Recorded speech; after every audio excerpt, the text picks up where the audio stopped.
Kinondoni, mwakilishi wa mkuu wa mkoa wa Dar es Salaam Comrade Gerson Msigwa, katibu mkuu wa wizara na msemaji mkuu wa serikali Dr. Emmanuel Shengoma, mkurugenzi wa idara ya sanaa kutoka wizara yetu ya habari, utamaduni, sanaa na michezo, Bi Nyakaho Mahemba, mtendaji mkuu wa mfuko wa utamaduni na sanaa, wakuu wa taasisi za umma na binafsi mlioko hapa ndani,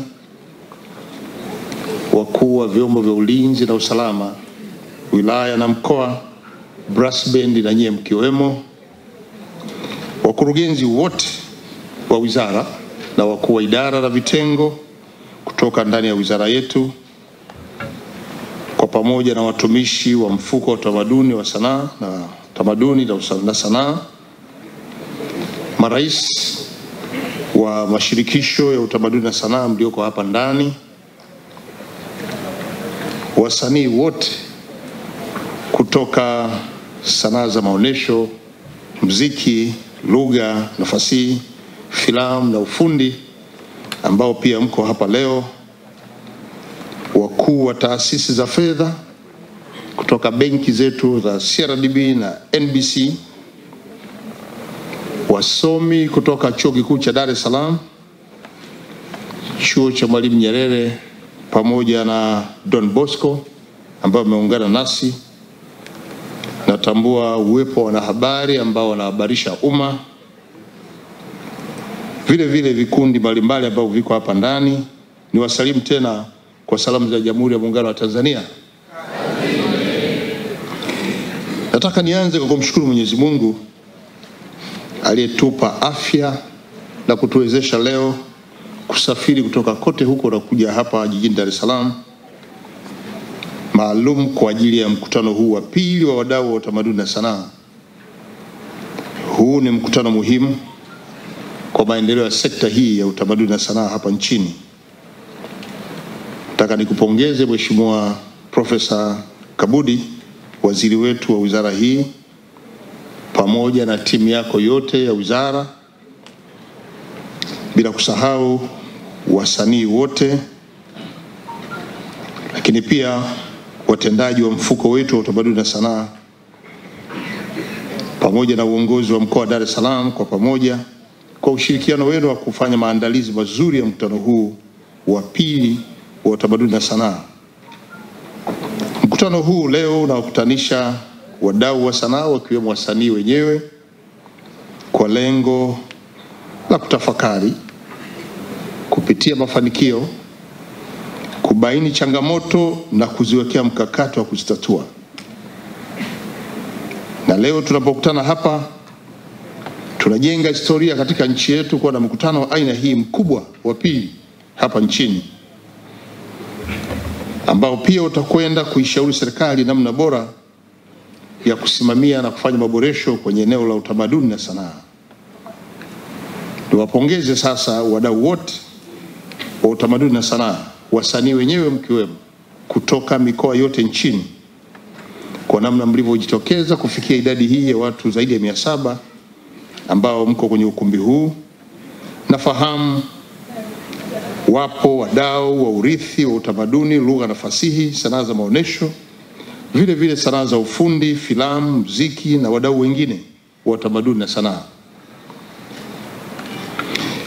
Ndugu wadau wa utamaduni na sanaa, wote mnajua kwamba mkutano wa leo mgeni rasmi ilikuwa aje Mheshimiwa Dr. Samia Suluhu Hassan, Rais wa Jamhuri ya Muungano wa Tanzania, kuja kuzungumza nanyi kutokana na majukumu yake mengi, na hasa mnajua na mgeni kutoka nchini Finland, imempendeza kumtuma kuja kumwakilisha.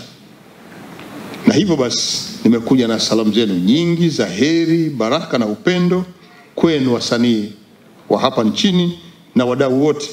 Pokeeni salamu zenu. Mheshimiwa Dr. Samia Suluhu Hassan anathamini, anatambua mchango wa wasanii nchini na kazi mzuri mnayoendelea nayo hapa nchini, na ambayo tumeanza kuona ikileta tija kwa kuongeza pato la taifa letu. Salamu hizi za Mheshimiwa Rais zinaungwa mkono pia na Mheshimiwa Dr. Philip Isdor Mpango, Makamu wa Rais wa Jamhuri ya Muungano wa Tanzania, naye anawasalimu na anawatakia kila heri kwenye majukumu yenu ya sanaa hapa nchini. Pokeeni salamu zenu. Wasanii, mnaendelea kuliheshimisha taifa letu kwa kutekeleza majukumu ya sanaa hapa nchini, na kila mmoja kwa nafasi yake, kwa aina yake ya sanaa, mmeendelea kuburudisha, kuhamasisha, kuelimisha, kuonya, lakini pia mnafanya kazi kubwa ya kufungua fursa za ajira kwenye sekta zenu, na tunatambua ushiriki wenu kwenye matukio mbalimbali ya serikali na chama tawala. Wakati wote panapokuwa na shughuli, wasanii mnafanya kazi nzuri. Tujipongeze wenyewe kwa makofi mengi.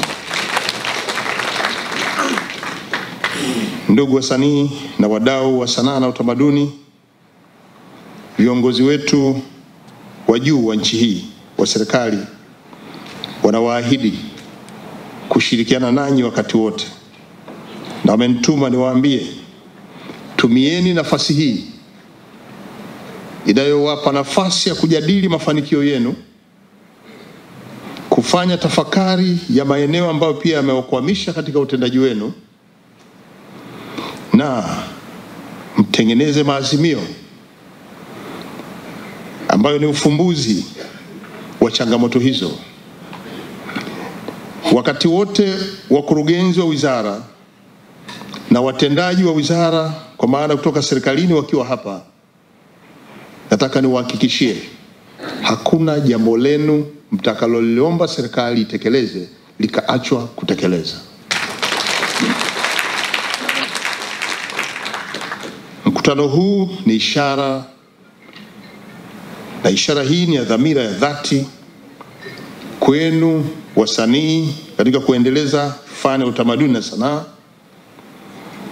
lakini pia kwa upande wa serikali yetu ya awamu ya 6 ambayo pia imeendelea kuipa nafasi sekta hii kuwa ni sehemu ya ajenda ya maendeleo ya taifa letu. Ndugu wadau wa utamaduni na sanaa, maendeleo ya utamaduni na sanaa yanadhihirika kwa ongezeko la ushiriki wa vijana katika shughuli mbalimbali za utamaduni na sanaa hapa nchini, lakini vile vile kwa kuimarika kwa ubora wa kazi zenu ambazo mnazitenda wakati wote, na zimekuwa zikileta manufaa kwa taifa letu, na hasa zinapozingatia utamaduni, mila, desturi zetu maeneo yote mnapotekeleza majukumu haya. Hii ni fursa mzuri ambayo inapanua wigo wa utamaduni na sanaa nchini, lakini pia inawapatia wasanii fursa ya kupata kipato binafsi. Na sisi upande wa serikali tunawaona wadau wa utamaduni na sanaa mnatusaidia sana kupunguza changamoto ya uwepo wa ajira hapa nchini. Hongera sana. Ndugu wadau wa utamaduni na sanaa, sekta hii ina mchango mkubwa katika kukuza uchumi wetu, na tumeanza kuona washiriki wa sanaa na utamaduni wakinufaika kwa namna moja au nyingine, na kupitia manufaa hayo wameendelea pia kulinufaisha taifa hili kwa kuongeza uchumi wa taifa letu. Lakini pia changamoto ile niloitaja awali ya ajira, na kama ambavyo Mheshimiwa Waziri ameeleza kwamba kila msanii amejenga utamaduni wa kushika mkono wengine katika fani mbalimbali, na maana hiyo sisi tunaiona kama ni upanuzi wa sekta ya ajira. Leo tunaona msanii mmoja anakuwa na walinzi wawili. Hiyo ni ajira.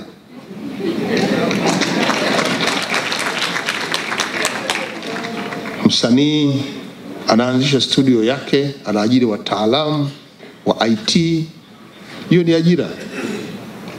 Na siku hizi upigaji picha nao umechukua nafasi, kila msanii anawapiga picha wanaokimbia huku na huku. Hiyo ni ajira. Lazima niwapongeze wasanii kwa kuiunga mkono serikali kwenye mkakati wa kupanua na kutengeneza fursa za ajira kwa vijana wa Tanzania. Hongera sana wasanii. Isitoshe, sekta hizi zina mjumuiko wa washiriki bila kujali hali zao. Tunao walemavu, tunao vijana wa umri wa kati, wako wazee wanashiriki kwenye utamaduni na sanaa, na hata watoto wadogo tumeanza kuona sasa wanaingia kwenye sanaa. Na serikali imeweka sera kupitia Wizara ya Elimu na sasa kufundisha masomo ya amali kuanzia ngazi ya msingi, sekondari na vyuo vya kati mpaka vyuo vya juu, VETA ikiwemo.